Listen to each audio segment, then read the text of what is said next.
From Hollywood, it's time now for John Lund as Johnny Dollar. Hi, Chet Graham, Johnny. Who? Wake up, boy. Chet Graham, Claims, New York Mutual. Oh, hi, Chet. How are things? Bad. Johnny, I have to make a little trip out to the coast on a phony claim. I'll be gone about 4 days, but I need someone to hold down my office while I'm away. Can you do it? Oh, that's not my line, Chet. You know that. Well, make it your line, Johnny. Somebody has to be here. Look, you can live in my apartment. You can use my tickets to wish you were here. You can even take my girl if you want. New York's swell this time of year. Can't you get anybody there? Oh, everybody's got the flu or busy or something. When do you want to leave for the coast? I'd like to get out on the noon plane today. Well, I can be down there by 11. Good. We'll probably miss each other, but just walk right in the office and make yourself at home. I'll call you from L.A. Have a good trip. By the way, what does your girl look like? Even your best dream was never that good. Just leave her phone number on your desk.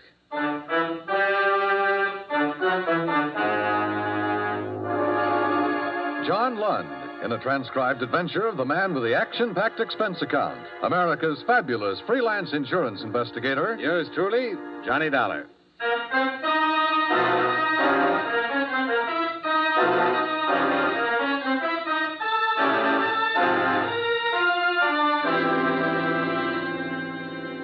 Expense account submitted by Special Investigator Johnny Dollar to New York Mutual Underwriters Limited, Rockefeller Center, New York City. Attention, Mr. Chester Graham, Claims and Adjustments. Dear Chet, you probably read some of this in the Los Angeles papers, but they don't have the whole story. Maybe they'll never get it all. I hope not. I found out part of it, stumbled into the rest of it, and I'm trying to forget all of it.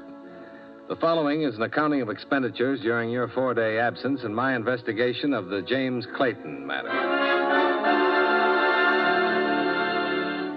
Expense account item 1, $14.35 transportation Hartford to New York, where, as per your advice, I walked in your office, sat down, and made myself at home.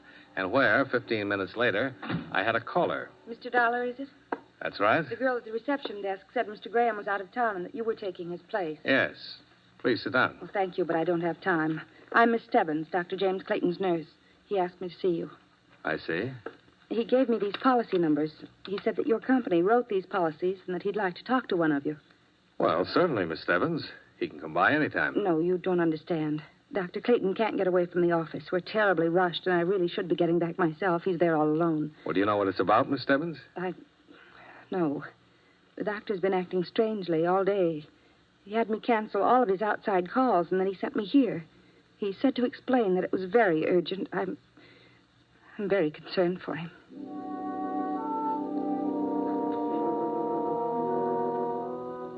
The tall, pale brunette girl in the crisply starched uniform and cape was certainly concerned about something. She bit her lip, forced out a wan, unprofessional smile, and started to cry. I pretended not to notice all this as we got on the elevator and went down into the street. However, 10 minutes later, when we arrived at a suite of offices in the Pelroy building, I had to notice Dr. James Clayton. He met us at the door. Most of his costume was medically correct, white coat and carrying a stethoscope in one hand. But in the other, he brandished a .32 Ivor Johnson. The safety was off. Oh, it's you. Yes, Doctor. This is Mr. Dollar from the insurance office. Claims investigation? Yeah? Oh, fine. Jane, this would be a good time for you to get some lunch, don't you think? Well, Doctor, I have all of those lab reports to No, write. go ahead, Janie. Like a good girl, I want to speak with Mr. Dollar alone. Of course, Doctor, if you say so. Goodbye, Mr. Dollar. Goodbye. Come in, Mr. Dollar. Sit down. Very fine girl, Jane. She's worked for me a long time. Very fine. Do you always meet her at the door with firearms, Doctor? Oh, this. Well, all I can say is this is a ridiculous mess. My life's been threatened by a man who has definite homicidal tendencies. This, I don't even know how to load it. I look foolish, I suppose. A threat on your life, Doctor, comes under the heading of police business. I know that very well. And I would go directly to the police, only... Well, it is a delicate matter. You seem dubious already. No, just curious. Go on, please. Well, several months ago, I attended a patient named Florence Harmon. A thorough examination disclosed that her poor physical condition wasn't based on any organic disorder, but rather upon an emotional instability. Now, this, I finally discovered, was brought about by her marriage to an erratic, ruthless, ill-tempered man, Benjamin Harmon. I could only advise that she divorce him immediately. Well, that's somewhat extreme, Doctor. Are you always certain of advice like that? Well, in this case, there's no other answer. I approached Mr. Harmon on the subject last night at his home. I explained that Mrs. Harmon's health, her very life, is in jeopardy. And more's involved here than keeping intact a union which has nothing but legality as a binding force. I see. But Mr. Harmon doesn't care for somatics, huh? He attacked me. If it hadn't been for the assistance of Mrs. Harmon and a servant, he might have choked me to death. When I left, he threatened me. Then you should have called the police. Yes, I thought of that. But look, if you approached Harmon in the right manner, Dollar, he might discard his ideas of violence. Well, you're the expert on homicidal tendencies, but best thing I can see for you is to prefer assault charges and have him locked up. I know all that, but it's for Mrs. Harmon's sake. Please understand, she's been through a shattering ordeal. Look, Mr. Dollar, would you go see him and talk to him? If you think he means it, really, then I'll call the police and prefer charges against him.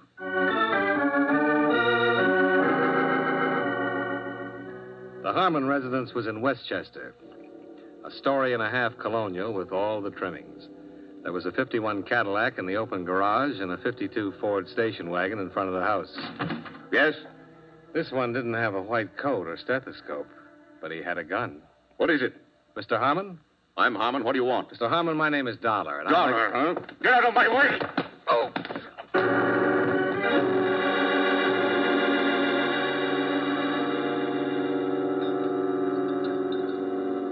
Here, Mr. Dollar. Drink this. Easy now. Oh. Take it, please. Oh, you had quite a blow. Try a little more. It should make you feel better. What was... Who... Oh, you can bring suit against him, against us. You can do anything you want to, Mr. Dollar. He's just ungovernable. He could easily have killed you. You, Mrs. Harmon? Yes. Your husband think I was the Iceman? Oh, I don't know what he thought. I just heard him yell at you, and when I came to the door, you were lying there, and he'd taken the station wagon and left. Why, last night he even attacked my personal physician and threatened to kill him. I don't know what's gotten into him. You'd better sit down. Oh, it's getting better. Where'd he go? Heaven only knows. Mad. That's what he is, Mr. Dollar. Mad. He's liable to do anything. I'm scared. I'm scared stiff.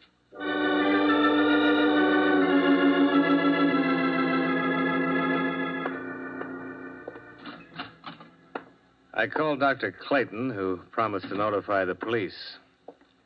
It was about 5:45 when I got back to his office.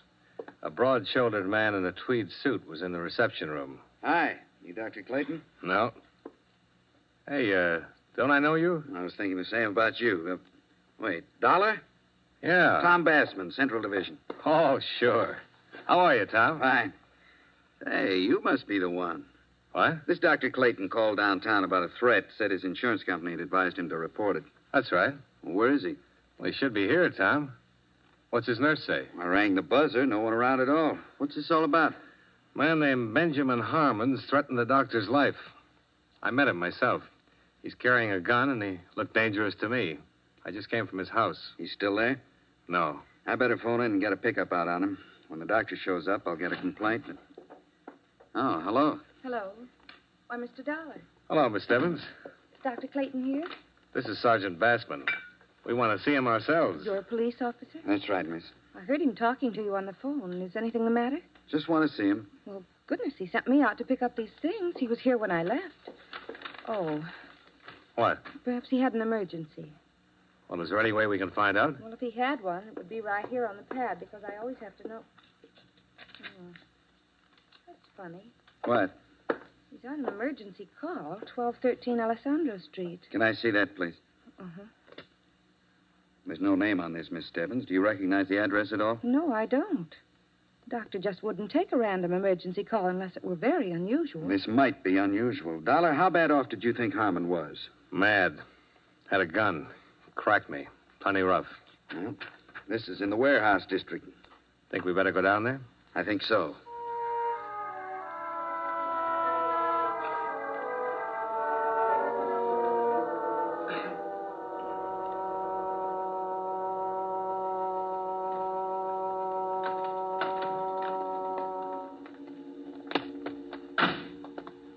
Wait.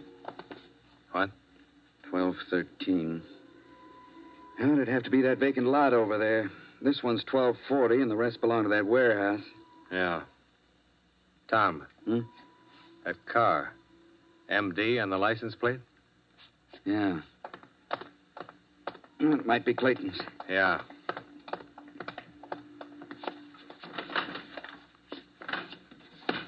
It's Clayton's car, all right. He must be around here somewhere looking for 1213. Yeah. Well, let's have a peek.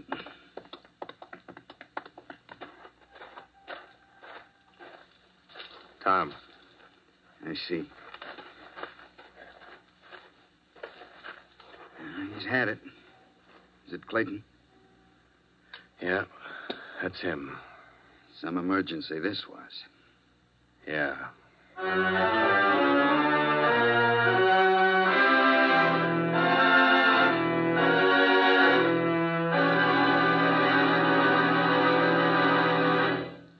We'll return to yours truly, Johnny Dollar, in just a moment.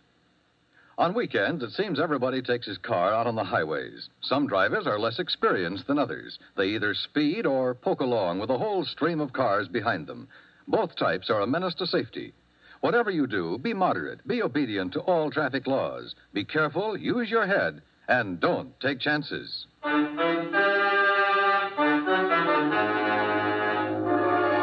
Now, with our star, John Lund, we bring you the second act of yours truly, Johnny Dollar.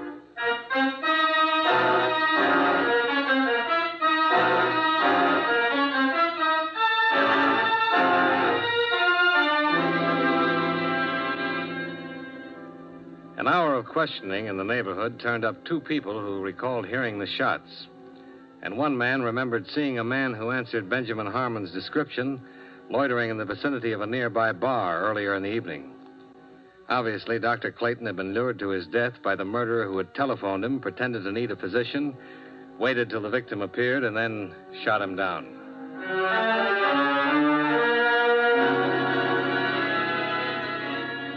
Expense account item 3, $11.65. A good dinner, 3 martinis, tip, and thinking at Toots Shores. After which, I strolled over to the Pelroy building. Expense account item 4, $5 even. Bribed watchman. I shouldn't be doing this, you know. Might lose my job over it. I appreciate it. But since you're from the insurance company, I guess you're all right. Just looking around is all. Too bad about the doctor. Nice fellow. Very. What do you think you'll find? A policeman been here till almost an hour ago, poking around. You know if they found anything? Sure. Well, what? Doctor's emergency kit. Heard him say he didn't take it with him when he went out on that emergency. Don't be too long.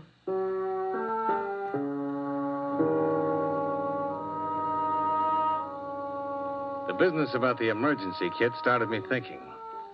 I opened Clayton's file drawer and skimmed through every patient's name from Abbott to Zabrowski. He'd been a thorough man, and from all evidences operated an efficient medical office. However, he had no medical history in his files on Florence Harmon. There was nothing to indicate that she had ever been a patient of his. On the other hand, there was an entry a year before which showed that he had examined, treated, and discharged Benjamin Harmon as a patient. I think these two developments supplied me with all of the curiosity I needed for a while. Nurse Jane Stebbins' home address was duly noted on Dr. Clayton's phone book. Oakdale House. Surprisingly enough, on Oak Street. Special rates for nurses, room 210.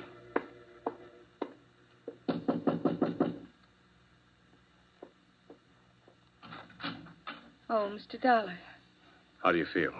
Not too good, Mr. Dollar. I just got home a little while ago. They kept me down there pretty long.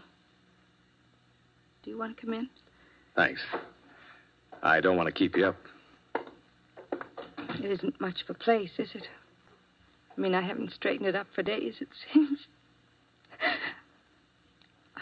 I'm sorry. Things like this aren't easy. I know. Don't apologize to me. Sit down, Mr. Dollar. Have they caught Mr. Harmon yet? No, not yet. Miss Stebbins, you worked for Dr. Clayton a long while, didn't you? 5 years. Then you should be able to tell me who he was going to marry. Mary? Well, I didn't know. I have no idea. He'd already made arrangements for a honeymoon. Honeymoon? Look, reservations on the Ile de France for next April. I found them in his desk drawer. Confirmed to Dr. and Mrs. James Clayton. Well? What difference does it make? I don't know. Seems strange that you've been with him for such a long time and didn't know about this.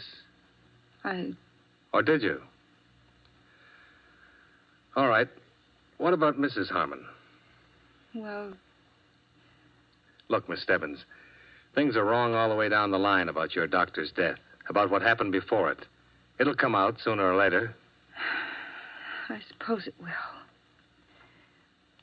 It's awful to say this, Mr. Dollar, but Mrs. Harmon was the only one Dr. Clayton saw socially. And she, of course, is married.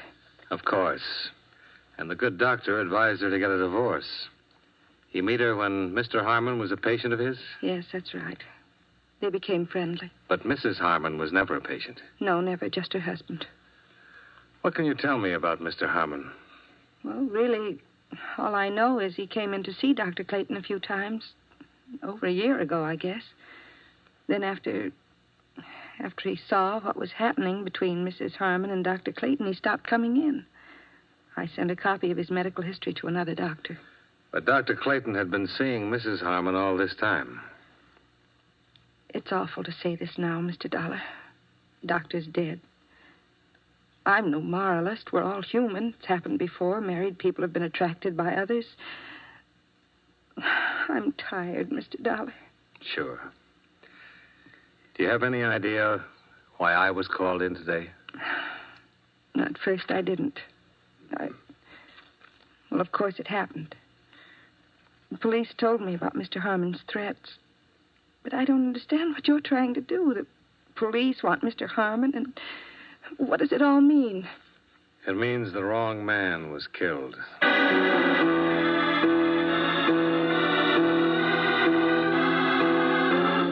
Please, Mr. Dollar. I should have tumbled to it right away, but your husband fit the part too well. Now, look here. I've been through quite enough today with the police looking for Ben. I don't have... You and Clayton. I was going to be the star witness when the state tried him for shooting your husband. Whatever I said as a material witness would back up his self-defense plea and get him off on a justifiable homicide. Isn't that it? I tell you, I won't listen. And you and the doctor would sail to France and live happily ever after. What's the matter? Wouldn't your husband give you a divorce? You won't listen. Go ahead. If you say it's that way, Mr. Dollar, and you know everything, I know you know everything, then it must be that way. Yeah, only it got fouled up. Your husband did shoot your doctor boyfriend after all. Get out of here. Get out of my house. You can't prove anything. You're right, Mrs. Harmon. I can't prove anything. Not a thing. They catch your husband and they'll put him away for it. But you have something to live with for the rest of your life. Or maybe you didn't really love your doctor after all. Get out! Get out! Leave me alone! Leave me alone!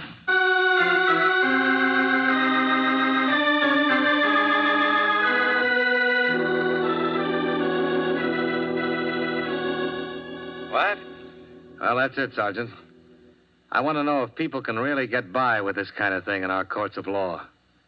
If and when you pick up Benjamin Harmon, will he have any kind of defense? Oh, we'll get him, Dollar. The others I can't answer. What you just told me is really a thing. I don't see how any lawyer can do much for a guy who threatens another man's life and finally guns him down, do you? Supposing I could prove that Harmon was being set up as a patsy, that the doctor was really supposed to gun him down and plead self-defense. Up to the judge and the jury. When we get Harmon, he'll be arraigned and indicted on first-degree murder charges. Don't worry about that.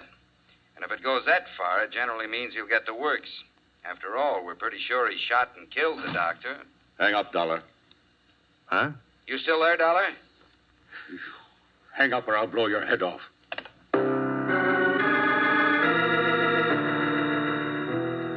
Benjamin Harmon wasn't kidding. He was blazing mad. He had a gun, and I knew he wasn't afraid to use it. I was across the street when you left my place a little while ago. Fixing up another deal, were you? I don't know what you're talking about, Harmon. I followed you here so we could have this talk. And we're going to have it, you and I. You ought to put that gun away and let them take you. They'll shoot you down if they see you. Nobody's going to shoot me down, not yet. Now, where's your office? Hartford, Connecticut. I mean here. Where do you practice here? Come on. I don't practice anything here. My office is in Hartford. This apartment belongs to a friend of mine. I'm standing in for him here while he's out of town. Where's his office? New York Mutual Liability. I mean his law office. I want to get down there and see how much... Hold on now. I'm not a lawyer. My friend's not a lawyer. We're insurance investigators. Where's the office? I tell you, Listen. Clayton called me this morning and said a lawyer named Dollar was on his way over to talk to me about divorcing Florence. If you hadn't started swinging that gun butt around, I'd have told you why I was there. I think I know why Clayton called you and told you that, but I don't... You and he were trying to pull something to take my wife away from me. I know that much. You're wrong, Harmon. I didn't know anything about that. Nobody takes my wife away from me. Now, that's the kind of temper that got you in all the trouble you're in. Look, you can shoot me here and I'll be number 2. But they'll get you real easy here. You know I didn't kill Clayton? How do I know you didn't kill him? You threatened him. Half a dozen people heard you threaten him. I have an idea why you did it, and you might have been right, but murder for any reason... Shut up! You're in on it somewhere. You know who did kill him, and you're going to clear me, or I'll whip it out of you, Dollar. I'll whip it out of you! Why, you crazy...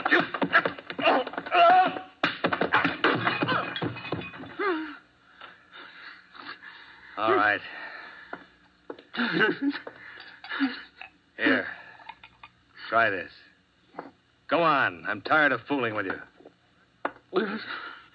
Now get on your feet.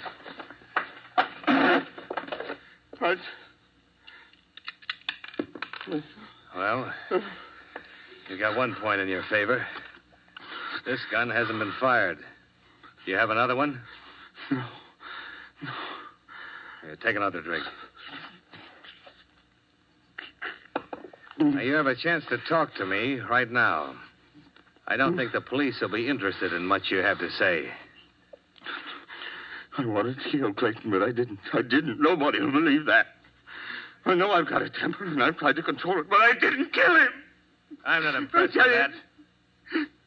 I want facts. Where were you when Clayton was shot? How do I know? I didn't know what time he was shot. Say between 5 and 6 today. I was out getting mad. Fried. Where? Who saw you? No. After we met, I was so sore, I jumped in the car and went out and bought myself a jug. I know it sounds crazy, but I spent most of the time just sitting in the car down by the docks, just drinking and thinking and getting mad. I don't know what it was. I don't know when I walked over to the saloon, phoned Clayton. I told him I was on Alessandro Street and to come on down. I wanted to have a showdown. You mean you wanted him to come down so you could kill him? Maybe I did have that on my mind. I don't know. I waited an hour or so, but he never showed up. When I called back at his office, nobody answered.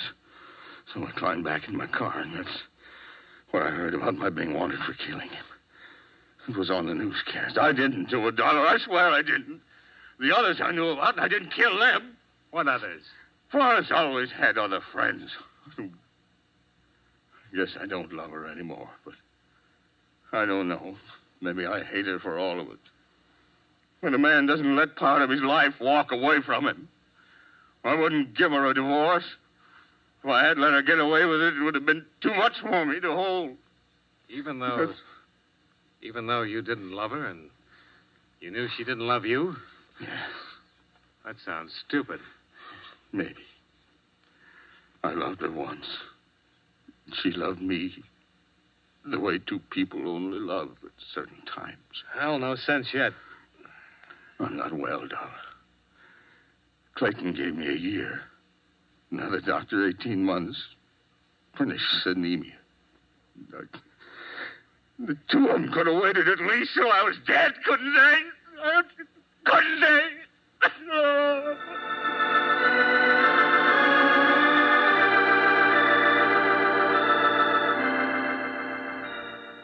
I found some sleeping pills in your medicine cabinet, and I fed him a couple with some hot cocoa.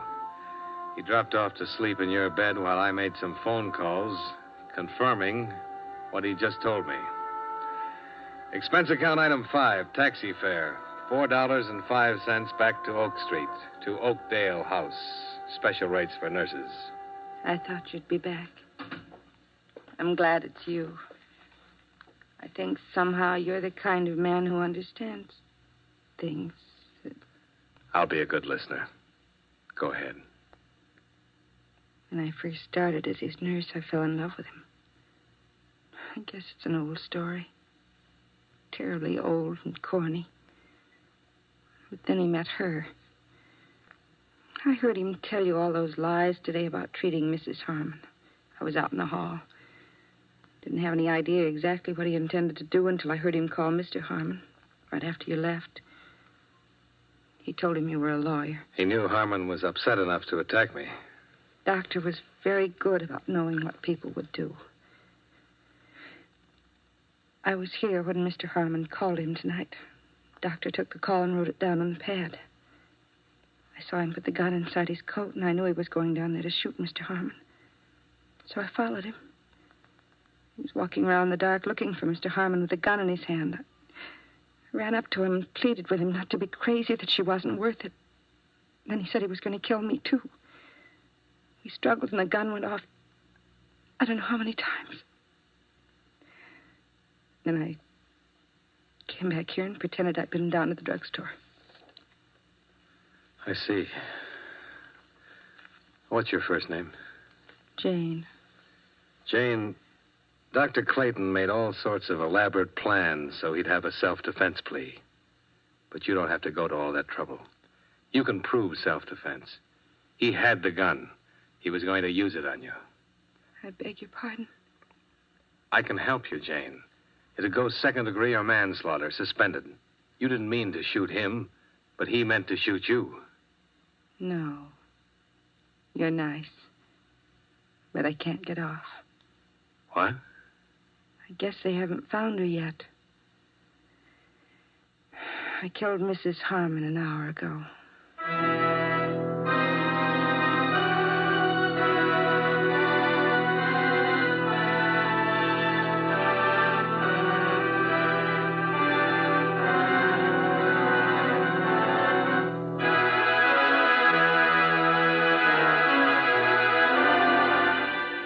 Expense account item 6, same as 1, transportation back to Hartford.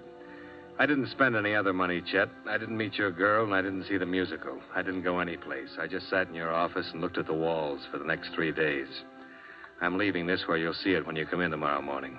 Settle up and don't call me for a long time. A long, long time, if you call at all. Expense account total, $56.35. Yours truly, Johnny Dollar.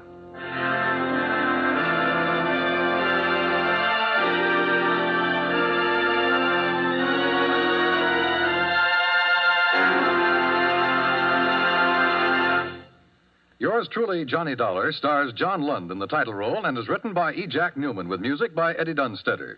John Lund can currently be seen in the Universal International picture Just Across the Street.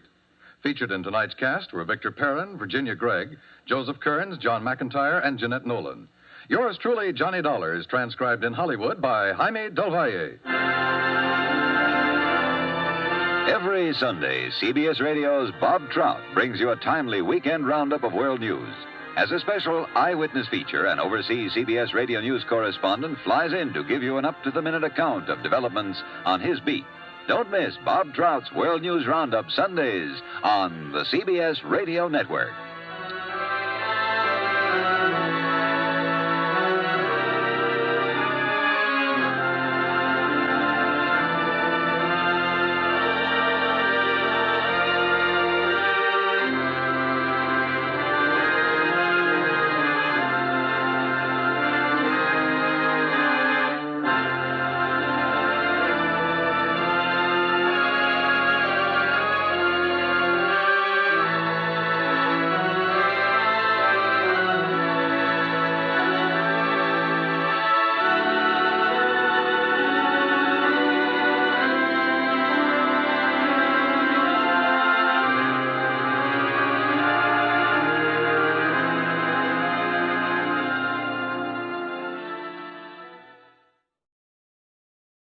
Introducing Carvana Value Tracker, where you can track your car's value over time and learn what's driving it. It might make you excited. Whoa, didn't know my car was valued this high. It might make you nervous. Uh-oh, market's flooded. My car's value just dipped 2.3%. It might make you optimistic. Our low mileage is paying off. Our value's up. And it might make you realistic.